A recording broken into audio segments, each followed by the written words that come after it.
Well, good morning, good afternoon, good evening, and good golly, Miss Molly. Welcome back to the latest in my series of reviews of the FX television show spectacular mini-series Shogun, adapted, of course, as ever, from the James Clavell novel, which, if you've watched anything I've ever done, is my favorite novel of all time. I think I've said that a few times. So thank you for joining this video to watch it. There will be spoilers ahead. I will try and avoid a lot of the action so that I don't give too many things away, but we have to inevitably talk about certain items. So there will be some spoilers, mild spoilers. So yeah, chapter 7, entitled A Stick of Time. Based upon measuring out of time by incense, a stick of incense being burnt. Now, the series continues at this point it's covering chapter 42 of the novel onwards, roughly speaking. Continues to be set generally the last couple of episodes have been in the town of Anjiro. So the action seems to be fairly static and fairly still wet and gloomy, both emotionally and weather-wise. You can certainly see the British Columbia filming locations in the rain. So it's just a little bit bogged down in terms of mobility of the show at the moment, but that's fine. And generally speaking, it still continues to be extremely enjoyable and not quite as enjoyable for me in the last couple of episodes in certain respects. One of those, I have to say, is I think there's an increasing sidelining of Blackthorn, certainly from his role in the novel. His knowledge of Japanese was way better by now. His confidence with the Japanese customs was growing. And a lot of the activity for Blackthorn in his interactions with Rodriguez and the Jesuits themselves and all that stuff in the novel is largely been sidelined now. Blackthorn himself is like a side character almost. There's one scene in particular with both Yabu and Buntaro pretty much humiliate him, which I don't recall that specific scene in the novel, but and he's not used to sword fighting. So, of course, when they pull swords on him, he says, I'm a sailor, not so he's a little bit less of an important character. For whatever reason, they've sidelined an awful lot of that stuff. Maybe for time reasons, maybe for other reasons. I don't know. Also, continuing to be, for me, unsatisfactory is the relationship between Blackthorn and Makiro, where they're meant to be this deeply in love, secret, dangerous relationship going on for them, but we're not seeing a lot of that chemistry, and we're not seeing a lot of the talk or discussions between them, which take up a large part of the narrative in the source material, and therefore that we understand why they've been drawn to each other like this. We're not seeing a lot of that on the screen, whether it's for time reasons, whatever, I don't know. So that's a little bit unsatisfactory, especially as a lot of the rumors floating around with Buntaro and Omi and others about, and Toranaga himself, are about this illicit, dangerous attraction between them. So people are talking about it in the story, but we're not seeing it. We have seen it a few episodes ago that they were together. So that remains to be a little bit unsatisfactory. Perhaps in the next episode, we're going to see more of that interaction between them. In the novel, they spoke Latin to each other a lot because they knew no one else. When there was no Jesuits around, nobody else could understand it. So that kind of thing. So a lot of those, naturally, you're missing a lot of internal monologues for all the characters as well. So that in itself isn't a problem. There have been some departures or increasing departures from the source material, though. And I think for me, when they stick to that, that's when it's the most satisfying in the show. Some of it's been done for time reasons. Some of it appears a bit wholesale, large sections have been basically skipped, particularly with the Jesuits, the other Westerners, the intrigue there, the intrigue between the Christian daimyos and the others. A lot of that's being sidelined for now. Particularly the interaction of Blackthorne Rodriguez was part of the fun of the book, and that's not happened a lot either. So anyway, leaving that aside, still a lot to like here. And when they do stick to the source material, there's some outstanding scenes. And the episode opens with Toranaga's brother. Well, actually opens a little bit earlier. It opens with some flashbacks to Toranaga as a 12-year-old with Hiromatsu here, his first experience of war and winning a battle, a victory battle. So a little bit more of Toranaga's backstory. His brother in this episode also refers to these events as well, not necessarily in a complimentary way, but so his brother arrives, Seiki, Sataki in the novel.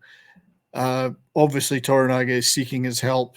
He's in a difficult position. He lost a lot of his forces with the earthquake, and his estranged brother, half-brother, has arrived. And well, you can tell things haven't always necessarily been the best for them. Plus, other things are going on, given that their mother is imprisoned by Ishido in Osaka, and so on. So they have a meeting, and they agree to meet later, have dinner, discuss things, counsel, as it were. Like Toranaga seeking his assistance in his armies. Blackthorne continues to ask Toranaga about what is expected of him in his roles as the admiral of his navy, even though they won't let him go out to his own boat. And the cannon regiment, Toranaga, as always, is, well, you got to be patient. I'll tell you what you need to know when you need to know it. So continued frustration for this iteration of Blackthorne. Another thing was, for me, his Japanese was much better at this stage in the novel. I mean, you do hear him speak a really good rehearsed line of Japanese at the beginning to Seiki, but from then on, he doesn't show any of the understanding that he had begun to have when people were speaking to him or speaking in this. Again, it's maybe they just felt that wasn't necessary for the narrative of the show. So Toranaga seems cornered, but he has high hopes for this meeting with his brother, but there's a number of shocking revelations and provocations. Let's just say his brother isn't going to be coming to his aid. Maybe quite the opposite. Old wounds have festered, and offers have been made by Ishido and the regents, and he's there to deliver a message to Toranaga from the regents, which is basically, you got to come to us in Osaka and face the music. Meanwhile, while all this is going on, Toranaga, as he is good at, delays an immediate answer. He's always buying time. As he says at some point in the show, any hour of time that we buy is 1 hour time less for our enemies, or to paraphrase. One of the really great sections in this week's show, though, was and it's very faithful to the book, is the Jin, the madam of the tea house. She has requested, despite all Toranaga's distractions here about what's going to happen, he seems cornered. How's he going to get out of all this? He grants her a stick of time as she has a proposal for him, or a request. And, despite everything, he indulges her. And it's really interesting because she asks him for something which is in Edo, his capital, if he could grant her some land, because the idea of the tea houses with the geishas and the courtesans, artisans there playing music, poetry, she wants to expand that idea from just isolated tea houses. She wants a district where very forward-looking, because this actually happened in Japan, a whole district where they can flourish in their arts. And he's like, yeah, great, because he's clearly distracted, but she also has he does listen to her. She also has some interesting words of encouragement for him, which I think he also hears. This hopefully will lead to a section that did happen in the book, which really helps him. So we'll see. But her words of encouragement were heard, and he actually, when he's writing his will later in the episode, he does grant her this land in Edo. While this is going on, of course, Seiki's Greys and Toranaga's forces are encountering each other all over the village. Excuse me, and at the hot springs. And there's some pretty tense moments where bloodshed seems to happen, but Yabu happens to